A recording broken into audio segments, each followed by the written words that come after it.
সাগর মানুষের যেমন এই ছোট্ট বিশাল, জীবনটা মনটাও অতি বিশাল হয়ে যায়, সহজেই চলে যায়। হৃদয়টা প্রশান্তি পাওয়া যায়। সাগরের মতো মনটা, এই যে সুন্দর এক পরিবেশ, সুন্দর পরিবেশে আসলে মনের ক্লান্তি দূর হয়।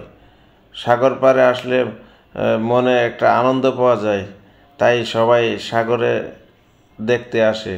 এই নদীর যে ঢেউ, উত্তাল ঢেউ হুঙ্কার দিচ্ছে, কত সুন্দরভাবে সে তরঙ্গ হয়ে আসতেছে কিনারে, আমাদের মনটা আনন্দ পায়।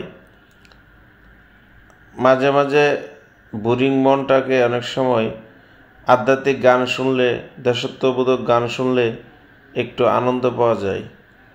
তো বোরিং সময়টা পার করার জন্য একটু ভ্রমণ করা ভালো।